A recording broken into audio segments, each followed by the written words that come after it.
Sample lecture plan, Designing an Effective Presentation by Doctor in Sociology Carmen Borja. Estimated time 10 to 15 minutes for Universidad Tech Milenio. Section 1, Professional Introduction. Hello, my name is Carmen. My full name is Carmina Fabiola Borja Samperio. I am 49 years old. I graduated with honors from CIDE in Mexico City on Political Science and International Relations. I'm a doctor in sociology from the University of Essex in the United Kingdom, where I also achieved a master's degree in sociological research. For the past year, I have been working as a mentor in remote modality for independent online travel agents in Archer Evolution, a company based in La Crescenta, California. Also, for the past 2 years, I have been working with Estrategia Circular as a senior consultant on sustainable infrastructure and circular economy with gender inclusion and inclusion as perspectives. In this decade, I have also been co-founder of Mujeres Ecoconstructoras, an NGO that promotes sustainable housing and women-led solutions for environmental and social development. Over the past 2 decades, I have taught national and international academic institutions, including CIDE, ITAM, University of Chapingo, Universidad de Chapingo, UABJO in Oaxaca, delivering interdisciplinary courses on sustainability, gender and equity, and with an emphasis in social data analysis. My educational background is rooted on mixed methods with emphasis on statistical modeling for social impact. In parallel to my teaching and consulting work, I have published articles on gender, sustainability, and public policy. My work has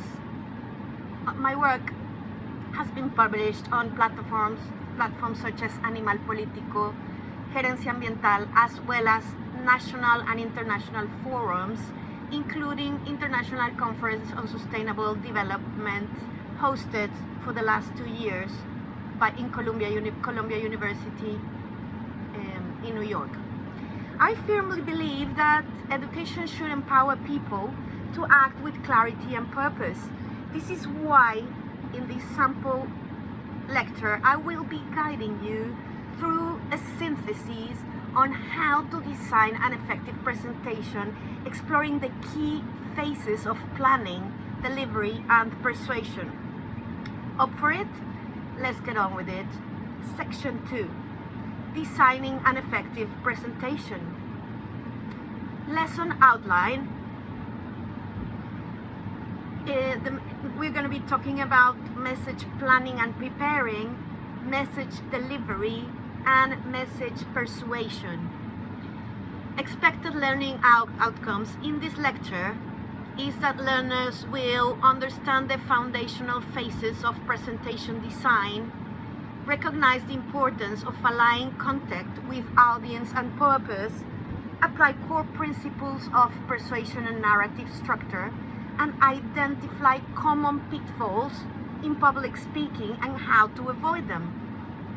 The session objective is, by the end of this session, participants will identify the 3 essential components of an effective presentation, which is strategic planning, message delivery, and persuasive communication, applicable across academic, organizational, and community-based settings.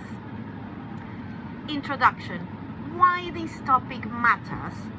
Have you ever sat through a presentation that looked brilliant but left you with zero clarity?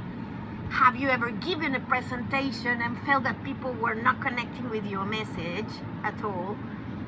What do you consider harder?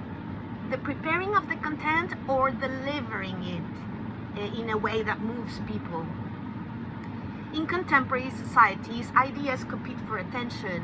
Communicating clearly is no longer optional. It's a form of leadership. As Nancy Duarte argued in 2012, even the most brilliant idea will fail to make a difference if it's not presented in a way that resonates with the audience. Now, let us then deconstruct together a presentation to uncover what makes it clear, effective, purposeful, and memorable. Why not? So, step 0. Make it your responsibility to communicate clearly. Step 1. Spend time making a clear plan according to the message. Theoretical framework. Let's throw in a couple of concepts, all right? Planning and presentation. So here we'll be looking at defining your purpose, know your audience, and structure your message. So define your purpose. What do you want your audience to know, feel, or do after your presentation? Know your audience. Who are they? What do they care about? What do they need from you? What's their next step, kind of thing? Use the who, the what, and the how. That's a model that's proposed in classic times by Aristotle, but it's been adapted by Duarte in 2010, and is basically asking the who's, the what's, and the how's. Then structure your message. Build a journey, open the hook, guide them through key insights, and close with a clear takeaway. Structure matters. We need 3 clear parts. We need an introduction, we need a clear message, and then the conclusions. It's sort of like a box of candy or box of chocolate. It's the chocolate is the goodie, and you've got something around it that helps you in the process of enjoying it. So structure matters, introduction, a first part, a message, and a second part, the envelope. The message goes inside, and we need to see an envelope on both sides. Then let's go to delivery, the concept of delivery. Use your voice as a tool. Vary tone and pace. Use speed variations, articulation, and emphasis. Plus, silence allow to key ideas to take a hold. You see, I gave you a little bit of time, and your attention goes back in, and it helps the brain have a little break to then retake with more energy. Use your body to reinforce meaning. Use eye contact, posture, gesture to support your words. Now, let's look at presence over perfection. Perfection doesn't exist in this dimension, so just feel free to have your here and now with your message. Concentrate on connection, not the performance. Be real, be grounded, be yourself. As a reference, for this, we've got Amy Cuddy's research on body language, which reveals that we can even change people's perception simply by changing our body positions. So basically, your body language may literally shape who you are. That's a reference of 2012 if you want to expand on that. So step 2, build slides with visuals and use body language that serve your message, not compete with it, okay?